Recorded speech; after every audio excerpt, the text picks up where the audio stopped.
Welcome to a series that we call The End of Times, where we look at biblical prophecy to try to understand what Jesus was referring to as the end of the age in Matthew 24. Many of the Old Testament prophets, as well as Jesus Christ himself, and then all throughout the New Testament, talk about this coming of a new age where Christ returns to earth. Now, we spent our first two episodes looking at how we can know we are in that season. So if you have that as a question mark, take a look at episode 1 and 2. Then we spent the next several episodes going through Revelation verse by verse until we've gotten to the point where we are now. And that's our goal in this, is to continue through Revelation verse by verse until we can get to finally a great and tremendous clear understanding of what it is we can expect and what our role is during that tribulation as well. We just finished Jesus's messages to the churches. Now, these messages are to the churches of the world today and yesterday. To suggest that these are only the letters to churches that are dead is ridiculous, because Jesus refers to the churches as the seven lampstands. And even as we're about to find out, when you get into the throne room of heaven, those lampstands sit before God. There's no way that you could tell me that the lampstands in the throne room of God are seven dead churches. They're absolutely the churches today. It is your church and my church. If you call yourself a Christian, you fit in those descriptions that Jesus gives of both really just a view of how awful the church is, whoring itself out in the world today as never before. And there is, of course, some good in there as well. But now that we have finished that, we're taking off to a whole new chapter in Revelation. What we're about to see is a moment in God's ordained time. God himself has ordained a time for the coming of his Son, Jesus Christ, to return on earth and literally rule on earth as King of the earth. And that time has been ordained throughout all the old prophets. But when it comes to time, when it comes to God's time, we're not talking about ticks on a clock. What we're talking about is a culmination of events. So we're just going to jump right in. And again, everything we've read up until this point is stuff that is happening or has happened. Everything's changing moving forward. So we're going to pick up in Revelation 4, verse 1. After these things I looked, and behold, a door standing open in heaven. And the first voice which I heard was like a trumpet speaking with me. And that, of course, is Jesus Christ, saying, "Come up here, and I will show you things which must take place after this." Immediately I was in the Spirit, and behold, a throne set in heaven, and one sat on the throne. So everything prior to this event has already taken place. Everything leading after this is about to take place. And what we're about to see is everything that this book, this entire book, the Holy Bible, says is about to take place, is about to take place. Now Jesus tells him, "Come up here and I will show you things which must take place after this." So before we get into what it is we're about to see, I want to take a moment and talk about Revelation in general, the book itself.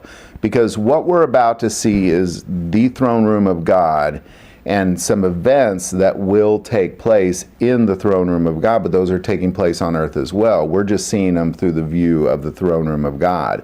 Revelation will also then cover those same events, but more in the spiritual realm, and then it'll cover it again, but more in a literal sense. So you can't read Revelation straight through and think of it as a storyline that follows one event to the next, because it kind of keeps going back and telling the same story again, just in a different way.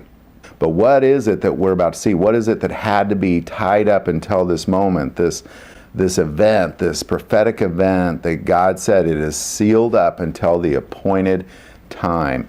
So we're going to go back to Daniel real quick, Daniel 12.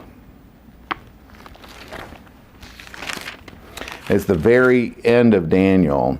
And 12:1, moving forward, says, "At that time Michael will stand up, the great prince who stands watch over the sons of your people, and there shall be a time of trouble, such as never was since there was a nation, even to that time, and at that time your people shall be delivered, every one who is found written in the book. And many of those who sleep in the dust of the earth shall awake, some to everlasting life, and some to shame and everlasting contempt. Those who are wise shall shine like the brightness of the firmament, and those who turn many to righteousness like the stars forever and ever. But you, Daniel, shut up the words and seal the book until the time of the end. Many shall run to and fro, and knowledge shall increase. So what we are about to see in the throne room of God is the opening of that prophecy written by Daniel, the actual revealing of it, the bringing it into reality. Daniel was told, just seal it up until the end time. And now what we're about to see in the throne room of God is that prophecy being unsealed and revealed. And when God reveals something in His Word, it becomes reality. Everything that is written in that scroll is set in God's hands until everything in His words lines up perfectly. And we discussed this in the very beginning in episode 1, and we're going to go back and we're going to take a look at Habakkuk, because everything that we're about to see in the throne room of God will take place only when the Lamb and His appointed time starts breaking those seals. So let's take a look at Habakkuk real quick. We're going to go back to Habakkuk 2:3. Or 2:2 through 3. Then the Lord answered me and said, write the vision and make it plain on tablets, that he may run who reads it. For the vision is yet for an appointed time. But at the end it will speak, and it will not lie. Though it tarries, wait for it, because it will surely come. It will not tarry. Then, and only then, the Lamb of God will loose those seals one by one, letting loose a time of trouble the world has never seen. And that's really in our best interest as Christians to try to understand. So as we kind of gaze into this throne room of God, it's important that what we're about to see are things that are about to take place. But the revelation of Jesus Christ is not a terrible story in the end.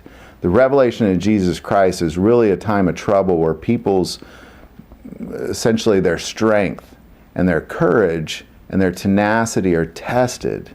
And this time of testing, which we talked about last time, which you can be saved from, this time of testing will essentially test people, and there will be a time of tribulation that is very, very difficult. But this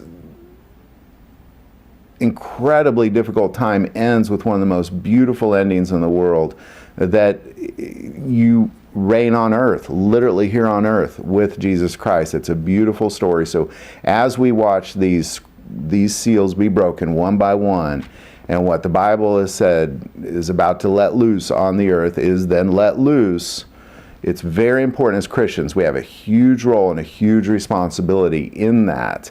And it's very important we understand what that role is and what we can expect so we can navigate this tribulation accordingly. It's fascinating what's about to take place. But before we see that, I don't really feel like we should go into the throne room of God and not look around a little bit, because what you're about to see in the throne room of God is incredibly fascinating, just filled with just very strange creatures, and an incredible beauty that is unlike anything we'll ever see on this earth. So this episode itself is important that we see that everything the old prophets said would happen, everything that Daniel and Habakkuk said would happen, and everything that Jesus Christ said would happen is about to happen. And that's kind of the turning point of this episode, that we have been essentially given this opportunity to glimpse into heaven and see what it's going to look like when these seals are broken. And it's about to let loose on the earth with just a simple and sudden breaking of the seal. Welcome to a series that we call The End of Times. What we do here is we go through the book of Revelation verse by verse to try our best to understand what it is we can expect to happen in prophetic times, or in the time Jesus referred to as the end of the age. And we do that by going through verse by verse, and we don't use what other people think or their opinions or their writings. What we use is the Bible as a cross-reference only. I also try to make it very clear on what is literal in the Word of God. If it says it, this is what it is. And then there's a lot of things that are kind of what I think it might mean, and I try to make that very clear as we go through this as well. So what we've done at this point is we have gone through the book of Revelation. We've also used much of the Old Testament, the New Testament, as cross-references, especially those old prophets, a lot of them said exactly what would happen is very similar to what we can see taking place here in Revelation.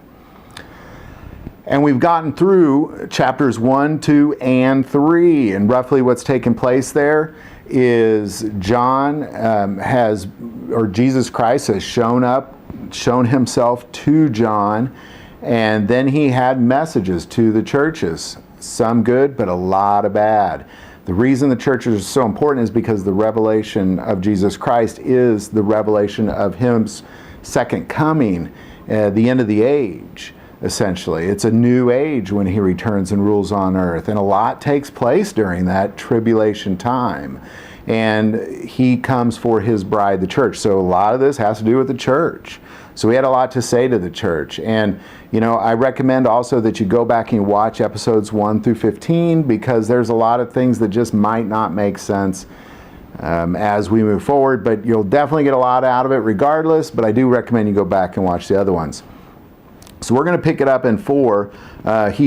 Jesus just finished sharing his messages to the church with John, and then immediately it says in verse 1, "After these things I looked, and behold, a door standing open in heaven, and the first voice which I heard was like a trumpet speaking with me, saying, 'Come up here, and I will show you things which must take place after this.'"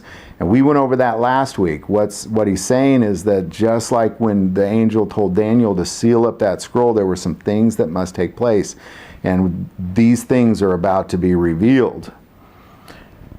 And this is where we pick up on verse 2. "Immediately I was in the Spirit, and behold, a throne set in heaven, and one sat on the throne. And he who sat there was like jasper, and a sardius stone in appearance. And there was a rainbow around the throne in appearance like an emerald." Now I'm going to pause there for a second because I want to talk about what's going on here. This is pretty interesting. So what has taken place is John has been transported through the Spirit into the throne room of God, and he's looking at God, and he's kind of seeing, well, what is it God looks like? That's a question mark that people have had throughout the history of the world. So this is a fascinating moment in Revelation that we have to take a look at. "And he who sat there was like a jasper, and a sardius stone in appearance." Okay, now I want to say all these stones that are resembling God, if you go back to Exodus 28, the high priest had to wear a breastplate that had these same stones in it. And that's very significant because only the high priest of Israel can enter into the holy presence of God in the tabernacle. Everybody else would just vaporize. And he was told that you had to wear these stones on your chest. I think there's something very significant going on here. If you were to ask a lot of theologians, what does the jasper represent? I think there's some representation here, but I do think these are some literal images of God. He is very pure. He's going to be pure like glass, like a jasper.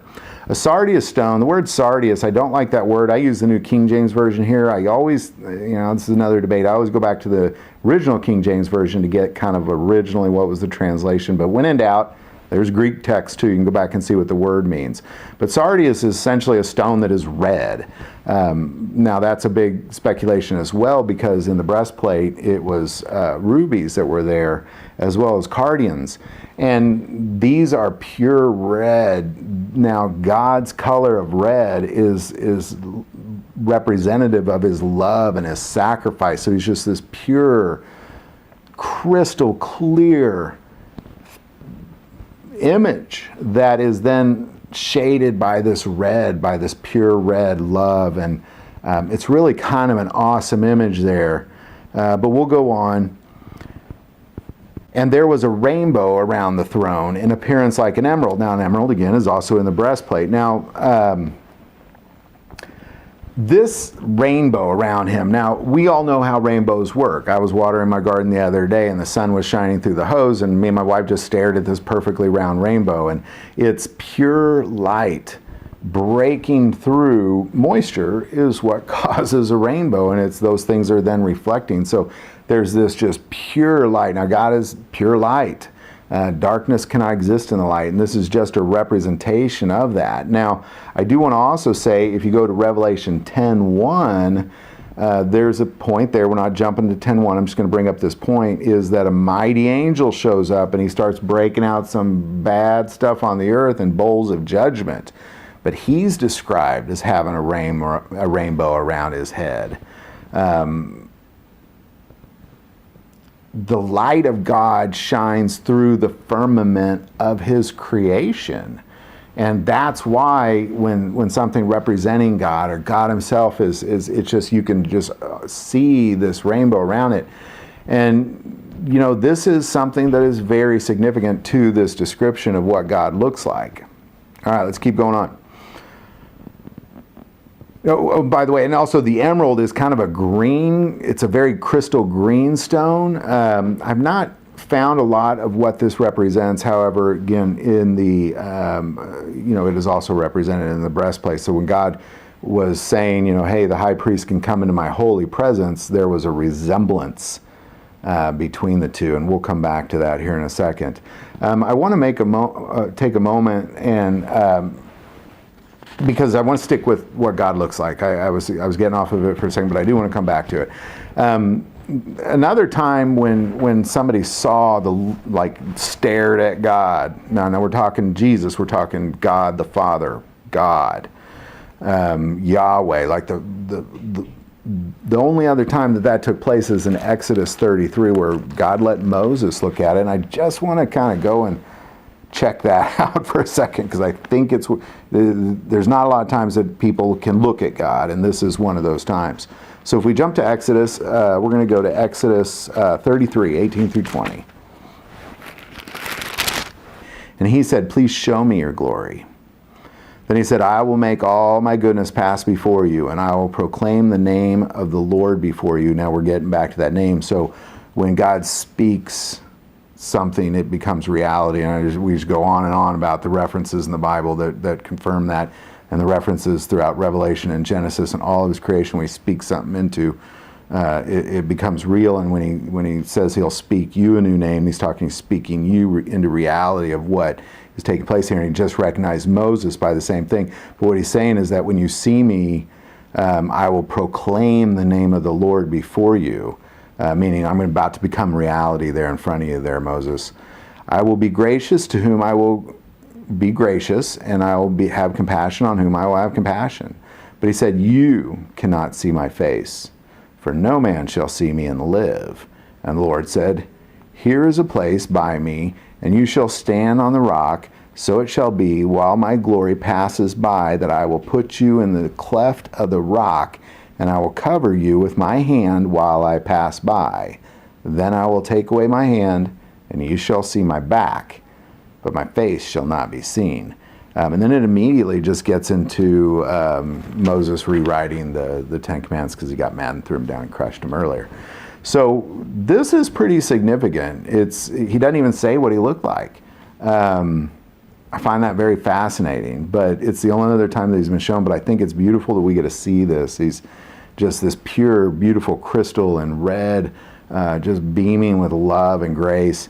And then he has a rainbow because his light just burns through the firmament of his creation.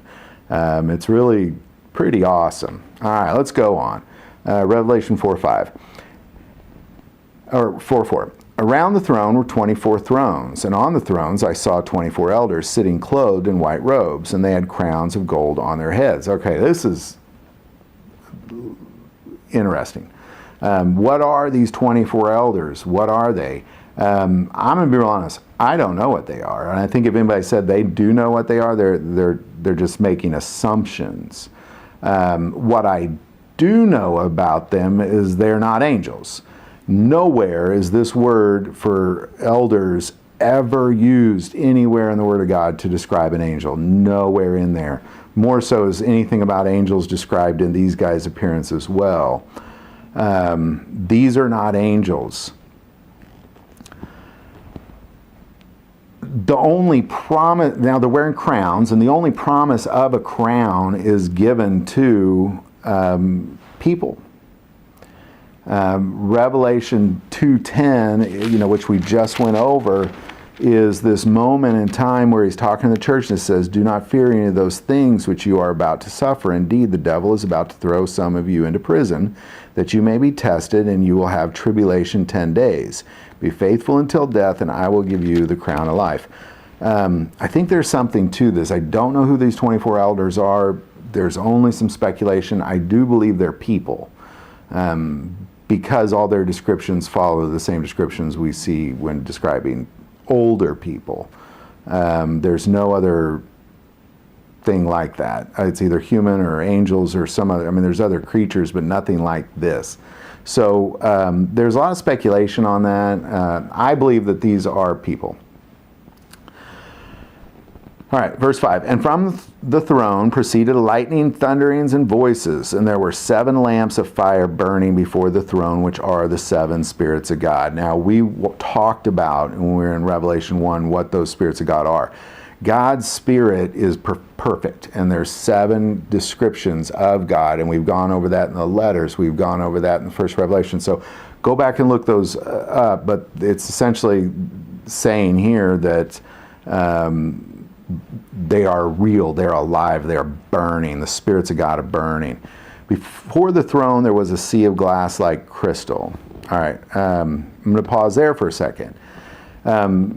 They didn't say there was a brook of glass or a pond of glass or a river of glass or a lake of glass. It was a sea of glass, which means, when you see a sea, you can't see the other side. This is an endless, giant thing.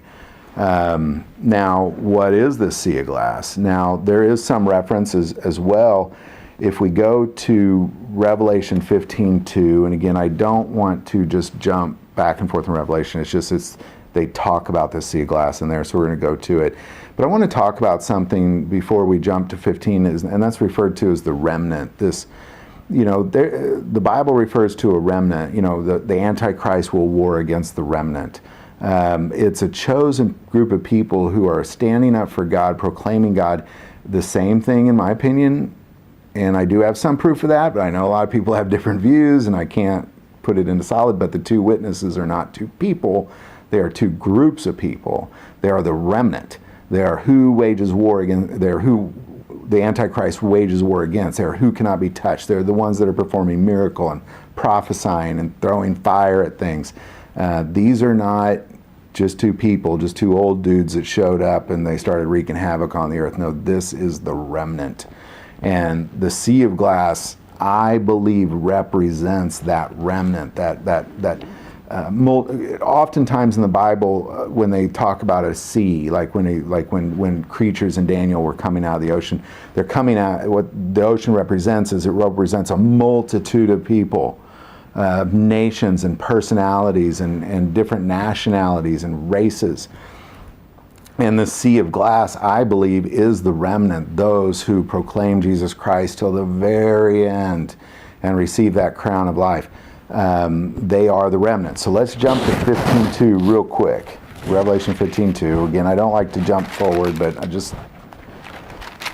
we're talking about the sea of glass, I got to talk about this. 15:1. Then I saw another sign in heaven, great and marvelous, 7 angels having the 7 last plagues, for in them the wrath of God is complete. And I saw like a sea of glass mingled with fire, and those who have victory over the beast, over his image, and over his mark, and over the number of his name, standing in the sea of glass, having harps of God. And what we're about to find out is this remnant, what I believe is kind of then God they're with God in his throne room here. And I think it's just something worth looking at, because this sea of glass is definitely something that can't be overlooked.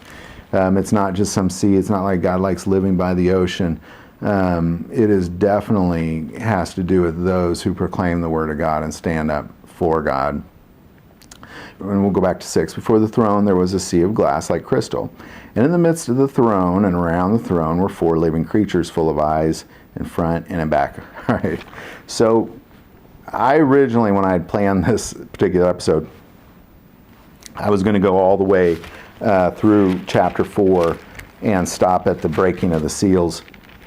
But these creatures are fascinating, and there is an incredible amount of wealth of information about these creatures in the Word of God. Ezekiel saw these same creatures. So I don't want to just say, oh, here's what these creatures are, and we're going to go over it real quick. I definitely want to take a whole episode next time and talk about what these creatures are, because it is very significant what they are and what they represent.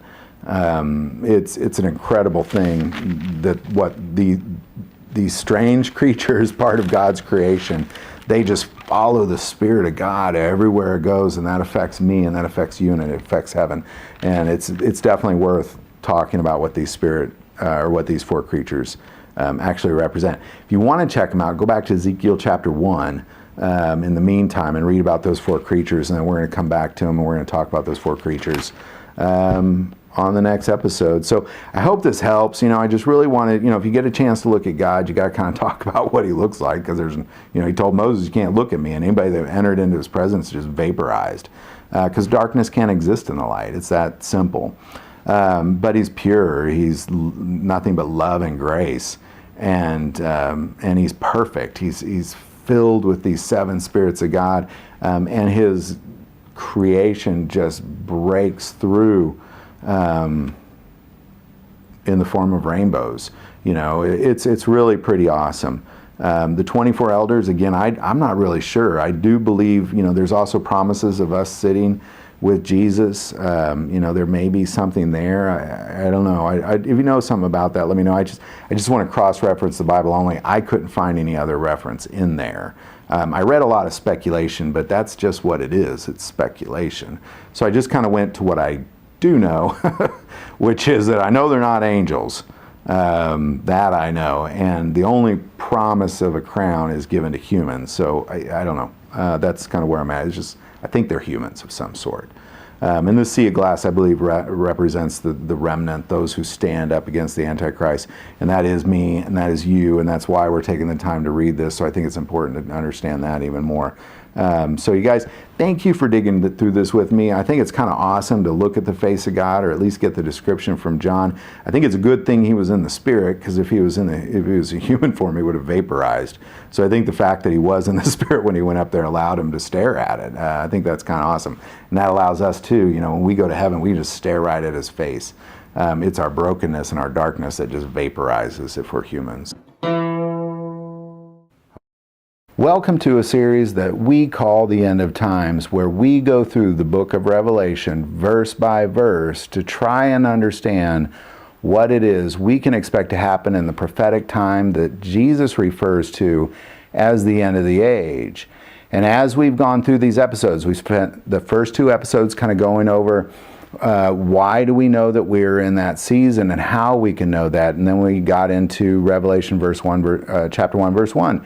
And then we've been going through this. Now we kind of looked at what is Jesus like and what messages he had for the churches. And then finally, after those messages were finished, John was taken up in the Spirit into the literal throne room of God. And we looked around the last episode on what this throne room looks like and what God sitting on his throne looks like. And right as we ended that particular episode, we were introduced to four living creatures, and that's where we're at right now. I wanted to stop there because those four living creatures are very significant, and they're pretty darn interesting. So we want to kind of take a look at what are these four living creatures. So we're just going to pick it up in Revelation 4, verse 6. Before the throne there was a sea of glass like crystal, and in the midst of the throne and around the throne were four living creatures full of eyes in front and in back. The first living creature was like a lion, the second living creature like a calf, the third living creature had a face like a man, and the fourth living creature was like a flying eagle.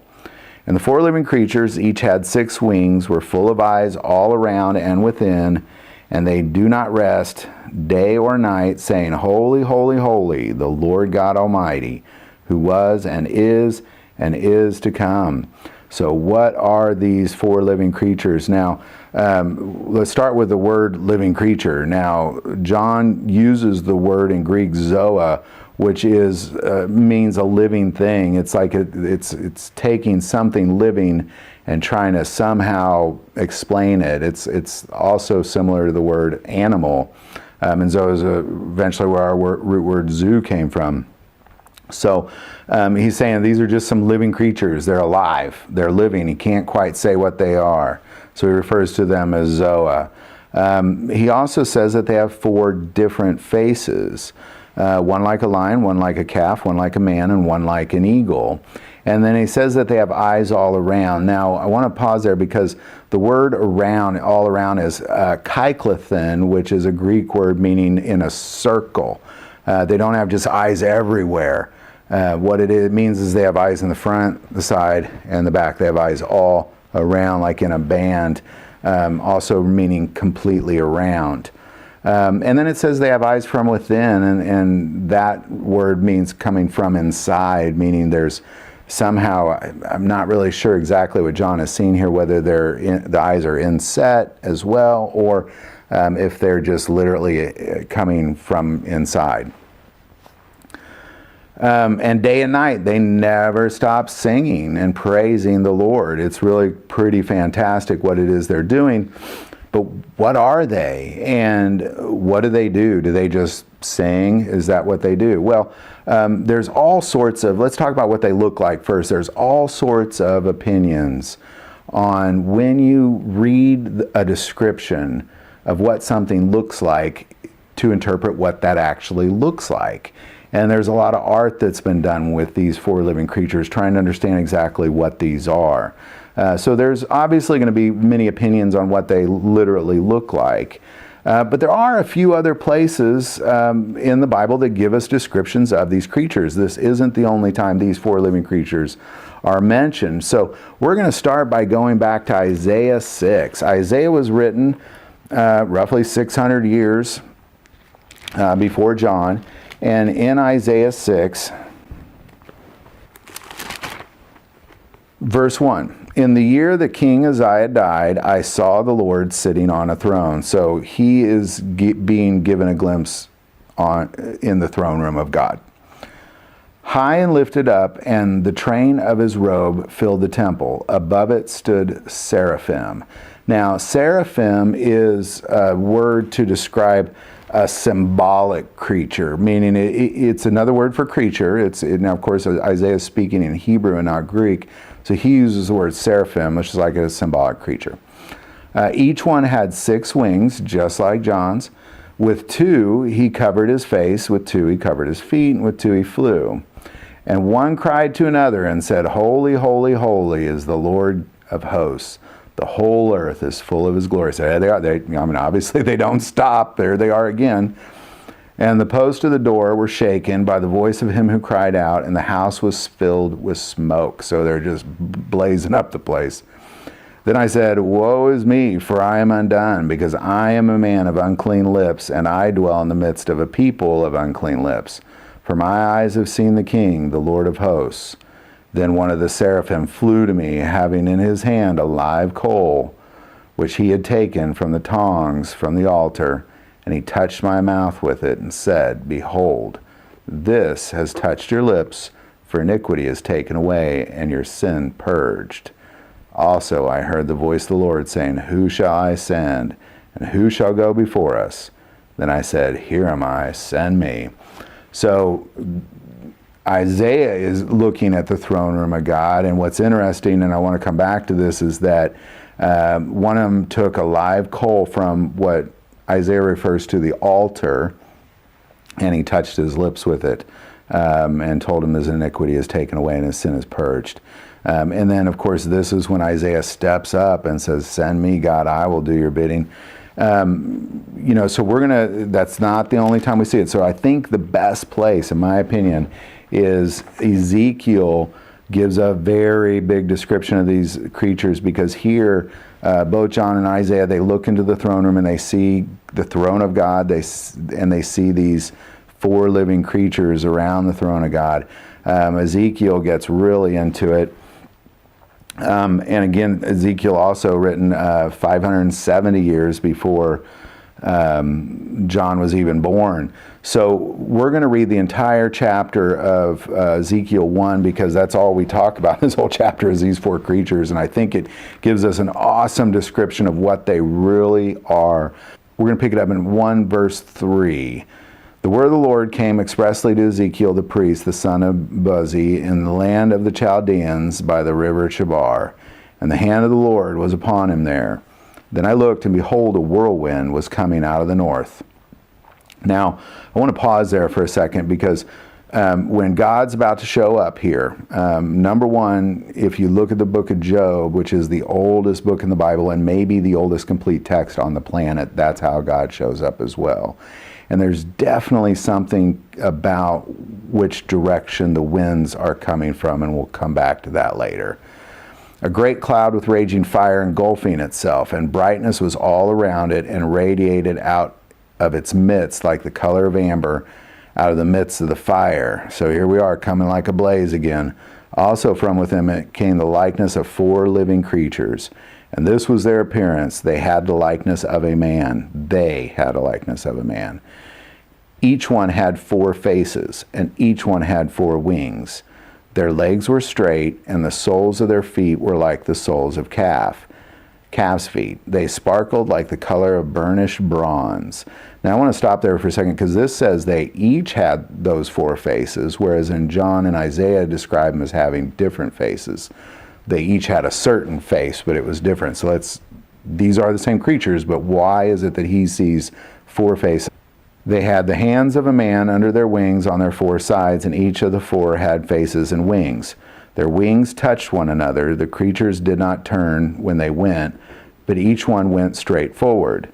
As for the likeness of their faces, each had the face of a man. Each of the 4 had the face of a lion on the right side. Each of the 4 had the face of an ox on the left side, and each of the 4 had the face of an eagle. Thus were their faces. Their wings were stretched upward. 2 wings of each one touched one another, and 2 covered their bodies. So again, a very similar description of what they're doing with their wings, as well as in Isaiah.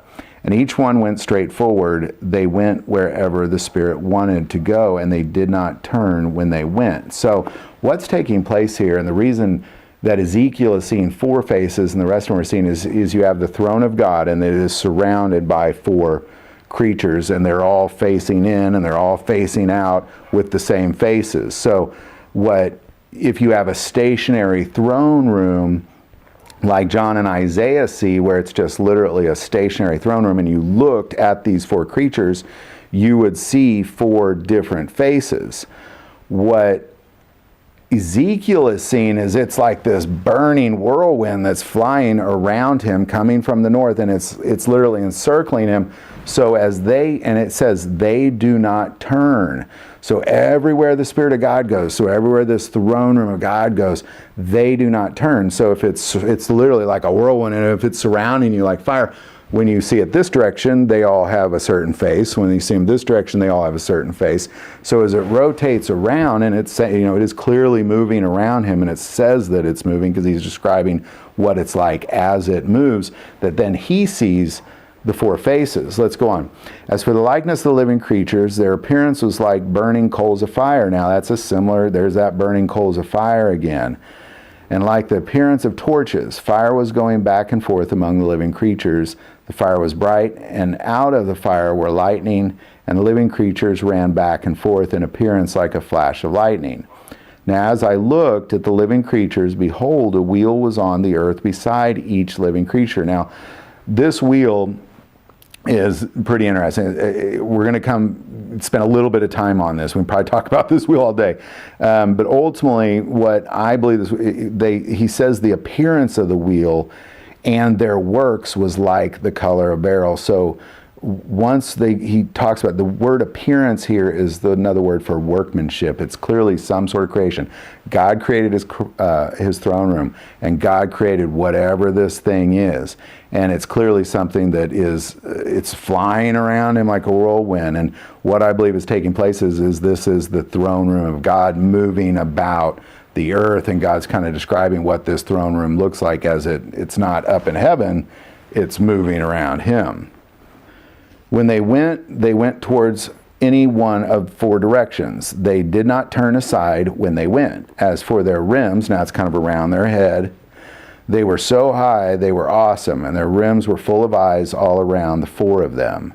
When the living creatures went, the wheels went beside them, And when the living creatures were lifted up from the earth, the wheels were lifted up. So everywhere the Spirit goes, they go. Wherever the Spirit wanted to go, they went, because there the Spirit went, and the wheels were lifted together with them. For the Spirit of the living creatures was in the wheels. So the Spirit of the living creatures is literally within the throne room of God. The throne room of God fills the Spirit of these living creatures. When those went, these went. When those stood, these stood. And when those were lifted up from the earth, these wheels were lifted up together with them. For the Spirit of living creatures was in the wheels. The likeness of the firmament above the head of the living creatures was like the color of an awesome crystal stretched out over their heads. Now we're kind of getting into those crystals again, just like John described. And under the firmament, their wings spread out straight, one toward another. Each one had two, which covered one side, and each one had two, which covered the other side of the body. When they went, I heard the noise of their wings like the noise of many waters, like the voice of the Almighty, a tumult like the noise of an army. And when they stood still, they let down their wings. So that's kind of what John and Isaiah, they're just standing still, so their wings are down. A voice came from above the firmament that was over their heads. Whenever they stood, they let down their wings. And above the firmament over their heads was the likeness of a throne, in appearance like a sapphire stone, just like John said. On the likeness of the throne was the likeness with the appearance of a man high above it, just like John said. Also from the appearance of his waist and upward, I saw, as it were, the color of amber, with the appearance of fire all around, just like John said, within it even. And from the appearance of his waist and downward, I saw, as it were, the appearance of fire with brightness all around, like the appearance of a rainbow, just like John said. In a cloud on a rainy day, so was the appearance of the brightness all around it. This was the appearance of the likeness of the glory of God. And as we talked about that throne room last time, this is exactly the same description. It's just, it's on earth. It comes down to earth, and it can move wherever the Spirit goes. Those four creatures will be there. So what is it? What do they do? Well, they're clearly part of the creation of the throne of God. What I think they are, some kind of guardian of the throne of God, and the Spirit of God surrounding it on all sides, literally. Everywhere God goes, these go. They are literally worshiping Him everywhere He goes, and they're part of that worship as well. Wherever God is, there is worship taking place. Wherever that throne is, worship is happening. And that's really what these creatures are all about. So we're going to jump on into 9, because I do want to finish chapter 4 of Revelation so we can get into the opening of the scroll next time. So we're going to pick up in chapter 9. Plus, the creatures aren't done quite yet. Whenever the living creatures give glory and honor and thanks to Him who sits on the throne, who lives forever and ever, the 24 elders, which we talked about last time, fall down before Him who sits on the throne and worship Him who lives forever and ever, and cast their crowns before the throne, saying, You are worthy, O Lord, to receive glory and honor and power, for You created all things, and by Your will they exist and were created. What an awesome glimpse into heaven. Man, just super powerful image of what the throne of God does. And these four living creatures, they're part of that throne room. It's just really incredible. So next time we're going to get straight into who is worthy to break the seals of the scroll. Love to hear your thoughts on these four creatures. I know there's probably all sorts of things I didn't say about them that there's out there. But if you like this video, click like and subscribe. Feel called to support our channel through Patreon, that link's below. But the most important part of this channel is we take prayer requests, so never hesitate to send that in. Thank you for watching this episode of God, Family, and Guns. And as always, love God, love your family, and love guns.